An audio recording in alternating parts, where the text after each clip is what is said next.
जय माता दी। श्री दुर्गा जी के सातवें स्वरूप को कालरात्रि कहा जाता है। माँ कालरात्रि का स्वरूप देखने में अत्यंत भयानक है, लेकिन ये सदैव शुभ फल देने वाली मानी जाती हैं। इसलिए इन्हें स्वंकरी भी कहा जाता है। दुर्गा पूजा के सप्तम दिन माँ कालरात्रि की पूजा का विधान है। इस दिन साधक का मन सहस्त्रार चक्र में स्थित रहता है। उसके लिए ब्रह्मांड की समस्त सिद्धियों के द्वार खुलने लगते हैं। इस चक्र में स्थित साधक का मन पूर्णतया कालरात्रि के स्वरूप में अवस्थित रहता है। माँ कालरात्रि दुष्टों का विनाश और ग्रह बाधाओं को दूर करने वाली है, जिससे साधक भय मुक्त हो जाता है। दुर्गा सप्तशती के 11वें अध्याय में देवी देवताओं द्वारा देवी की स्तुति एवं देवी द्वारा देवताओं को वरदान का वर्णन किया गया है। श्री मार्कंडेय जी बोले, देवी के यहाँ द्वारा महादैत्यपति शुंभ के मारे जाने पर इंद्र आदि देवता अग्नि को आगे करके उन कात्यायनी देवी की स्तुति करने लगे। उस समय अभिष्ट की प्राप्ति होने से उनके मुख कमल दमक उठे थे और उनके प्रकाश सभी से दिशाएं भी जगमगा उठी थी। देवता बोले, शरणागत की पीड़ा दूर करने वाली देवी, हम पर प्रसन्न हो। संपूर्ण जगत की माता प्रसन्न हो। विश्वेश्वरी, विश्व की रक्षा करो। देवी, तुम्ही चराचर जगत की अधीश्वरी हो। तुम इस जगत का एकमात्र आधार हो, क्योंकि पृथ्वी पर तुम्हारी ही स्थिति है। देवी, तुम्हारा पराक्रम अतुलनीय है। तुम्ही जल रूप में स्थित होकर संपूर्ण जगत को तृप्त करती हो। तुम अनंत बल संपन्न वैष्णवी शक्ति हो। इस विश्व की कारणभूता परामाया हो। देवी, तुमने इस समस्त जगत को मोहित कर रखा है। तुम्हें प्रसन्न होने पर इस पृथ्वी पर मोक्ष की प्राप्ति कराती हो। देवी, संपूर्ण विद्याएं तुम्हारे ही भिन्न भिन्न स्वरूप हैं। जगत में जितनी स्त्रियां हैं वे सब तुम्हारी ही मूर्तियां हैं। जगदम्बे, एकमात्र तुमने ही इस विश्व को व्याप्त कर रखा है। तुम्हारी स्थिति क्या हो सकती है? तुम तो स्तवन करने योग्य पदार्थों से परे एवं परावाणी हो। जब तुम सर्वस्वरूपा देवी स्वरूप तथा मोक्ष प्रदान करने वाली हो, तब इसी रूप में तुम्हारी स्तुति हो गई। तुम्हारी स्तुति के लिए इससे अच्छी स्तुतियां और क्या हो सकती हैं? बुद्धि रूप में सब लोगों के हृदय में विराजमान रहने वाली तथा स्वर्ग एवं मोक्ष प्रदान करने वाली नारायणी देवी, तुम्हें नमस्कार है। कला काष्ठा आदि के रूप में अवस्था परिवर्तन की ओर ले जाने वाली तथा विश्व का उपसंहार करने में समर्थ नारायणी, तुम्हें नमस्कार है। नारायणी, तुम सब प्रकार का मंगल प्रदान करने वाली मंगलमयी हो। कल्याणदायिनी शिवा हो। सब पुरुषार्थों को सिद्ध करने वाली शरणागत वत्सला 3 नेत्रों वाली एवं महागौरी हो। तुम्हें नमस्कार है। तुम सृष्टि पालन एवं संहार की शक्तिभूता सनातनी देवी, गुणों का आधार एवं सर्वगुण संपन्न हो। नारायणी, तुम्हें नमस्कार है। शरण में आए हुए दीनों एवं पीड़ितों की रक्षा में संलग्न रहने वाली तथा सबकी पीड़ा दूर करने वाली नारायणी देवी, तुम्हें नमस्कार है। नारायणी, तुम ब्रह्माणी का रूप धारण करके हंसों से जुते हुए विमान पर बैठती तथा कुछ मिश्रित जल छिड़कती रहती हो। तुम्हें नमस्कार है। माहेश्वरी रूप से त्रिशूल, चंद्रमा एवं सबको धारण करने वाली एवं तथा महान वृषभ की पीठ पर बैठने वाली नारायणी देवी, तुम्हें नमस्कार है। मोरों और मृगों से घिरे रहने वाली तथा महाशक्ति धारण करने वाली कौमारी रूप धारणी निष्पाप नारायणी, तुम्हें नमस्कार है। शंख, चक्र, गदा और शार्ग धनुष रूप उत्तम आयुधों को धारण करने वाली वैष्णवी शक्ति रूपा नारायणी, तुम प्रसन्न हो। तुम्हें नमस्कार है। हाथ में भयानक महाचक्र लिए और डालों पर धरती को उठाए 12 ही रूप धारणी कल्याणमयी नारायणी, तुम्हें नमस्कार है। भयंकर नरसिंह रूप से दैत्यों के वध के लिए उद्योग करने वाली तथा त्रिभुवन की रक्षा में संलग्न रहने वाली नारायणी, तुम्हें नमस्कार है। मस्तक पर किरीट और हाथ में महावज्र धारण करने वाली, सहस्त्र नेत्रों के कारण उद्दीप्त दिखाई देने वाली और बत्रासुर के प्राणों का अपहरण करने वाली इंद्र की शक्ति रूपा नारायणी देवी, तुम्हें नमस्कार है। शिवदूती रूप से दैत्यों का महान सेना का संहार करने वाली, भयंकर रूप धारण कर तथा विकट गर्जना करने वाली नारायणी, तुम्हें नमस्कार है। डालों के कारण विकराल मुख वाली मुंडमाला से विभूषित मुंडमर्दिनी चामुंडा रूपी नारायणी, तुम्हें नमस्कार है।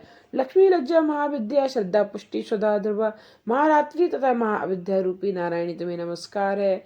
मेधा, सरस्वती, बराभूति, बाभ्रवी, तामसी, नियता तथा ईशा रूपणी नारायणी, तुम्हें नमस्कार है। सर्वस्वरूपा, सर्वेश्वरी तथा सब प्रकार की शक्तियों से संपन्न दिव्य रूपा दुर्गे देवी, सब भयों से हमारी रक्षा करो, तुम्हें नमस्कार है। कात्यायनी, यह 3 लोचनों से विभूषित तुम्हारा सौम्य मुख सब प्रकार के भयों से हमारी रक्षा करे, तुम्हें नमस्कार है। भद्रकाली, ज्वालाओं के कारण विकराल प्रतीत होने वाला, अत्यंत भयंकर और समस्त असुरों का संहार करने वाला तुम्हारा त्रिशूल भय से हमें बचाए, तुम्हें नमस्कार है। देवी, जो अपनी ध्वनि से संपूर्ण जगत को व्याप्त करके दैत्यों का तेज नष्ट किए देता है, वह तुम्हारा घंटा हम लोगों की पापों से उसी प्रकार रक्षा करे जैसे माता अपने पुत्रों की बुरे कर्मों से रक्षा करती है। चंडिके, तुम्हारे हाथों में सुशोभित खड़ग जो असुरों के रक्त और चर्बी से सना हुआ है, वह हमारा मंगल करे। हम तुम्हें नमस्कार करते हैं देवी।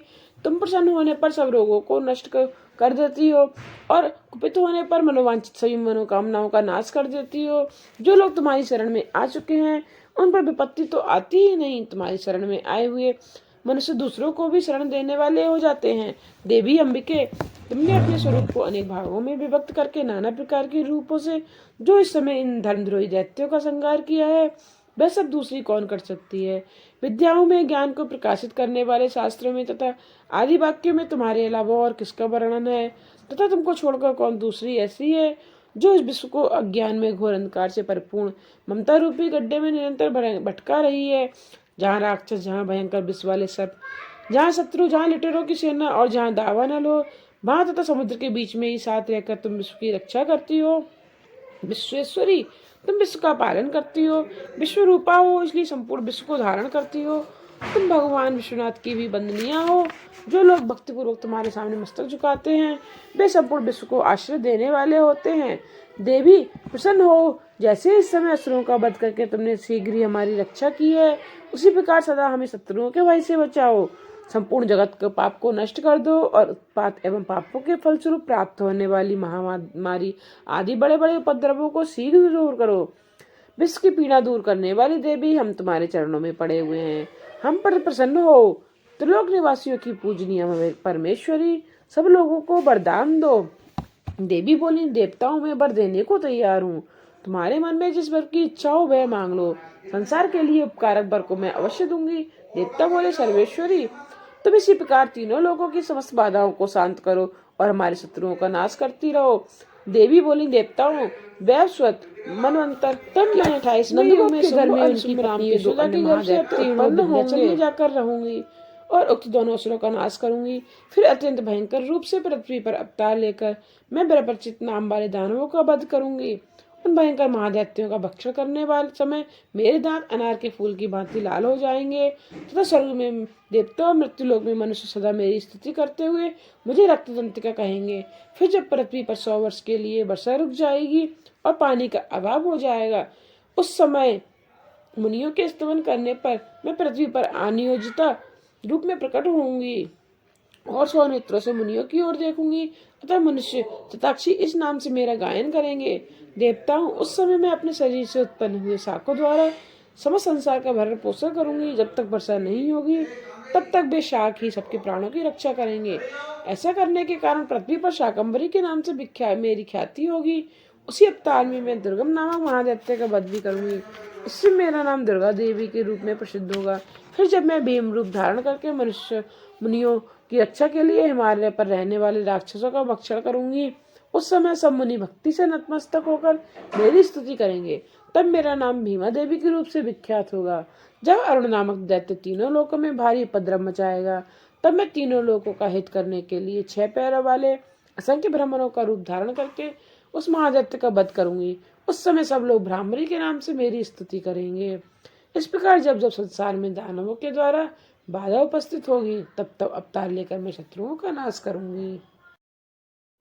दुर्गा सप्तशती के 12वें अध्याय में देवी चरित्रों के पाठ का महात्म्य में बताया गया है। देवी बोली, देवताओं, जो एकाग्रचित होकर प्रतिदिन स्तुतियों में मेरा स्तवन करेगा, उसकी सारी बाधाएं मैं निश्चय ही दूर कर दूंगी।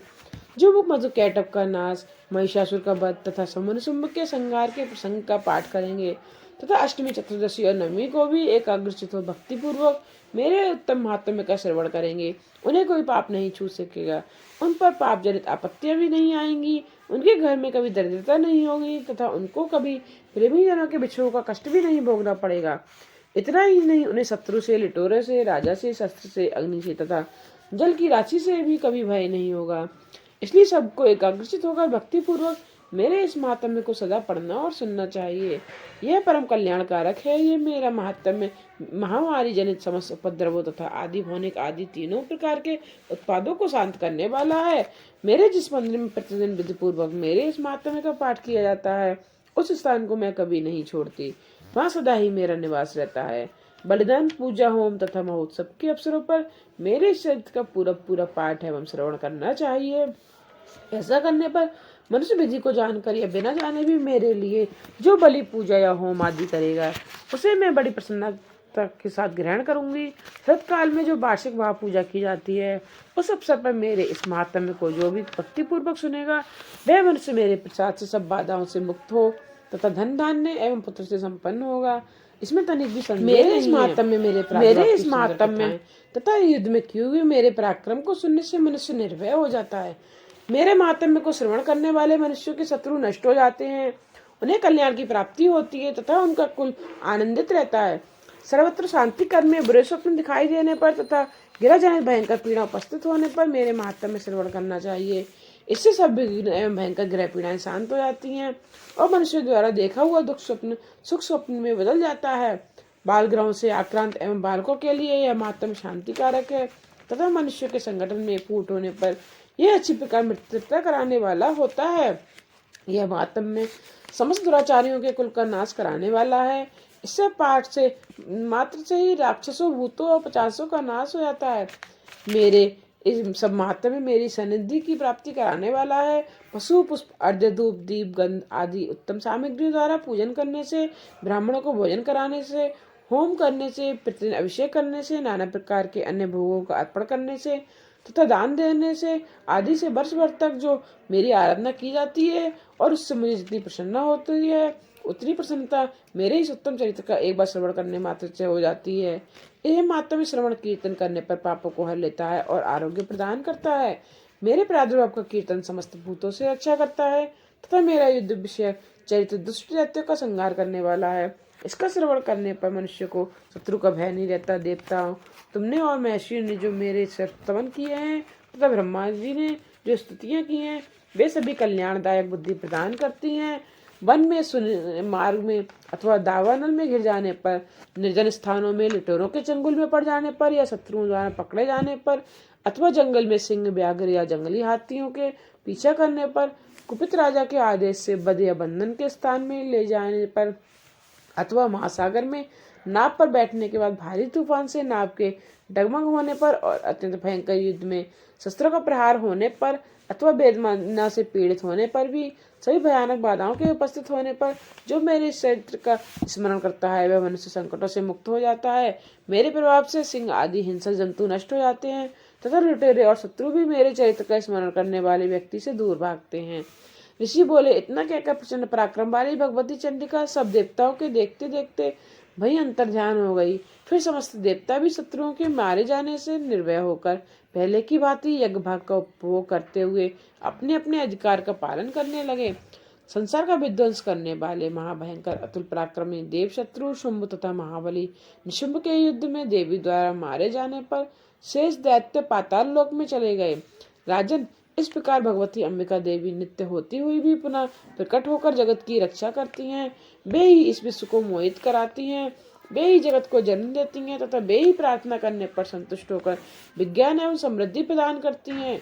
राजन, महाप्रलय के समय महामारी का स्वरूप धारण करने वाली वे महाकाली इस समस्त ब्रह्मांड में व्याप्त हैं। वे ही समय समय पर महामारी के रूप में प्रकट होती हैं और वे ही स्वयं अजन्मा होती हुई सृष्टि के रूप में प्रकट होती हैं। वे सनातन देवी ही समय अनुसार संपूर्ण भूतों की रक्षा करती हैं। मनुष्य के अभ्युदय के समय वे ही घर में लक्ष्मी के रूप में स्थित होकर के उन्नति प्रदान करती हैं और वे ही अभाव के समय दरिद्रता बनकर विनाश का कारण होती हैं। पुष्प, धूप तथा गंध आदि के पूजन करके उनकी स्तुति करने पर वे धन, पुत्र, धार्मिक बुद्धि तथा उत्तम गति प्रदान करती हैं। आगे के अध्याय के लिए मेरे चैनल को सब्सक्राइब करके बेल आइकन को प्रेस करना ना भूलिएगा, जिससे आने वाली वीडियोज के नोटिफिकेशन आप तक पहुंचते रहें।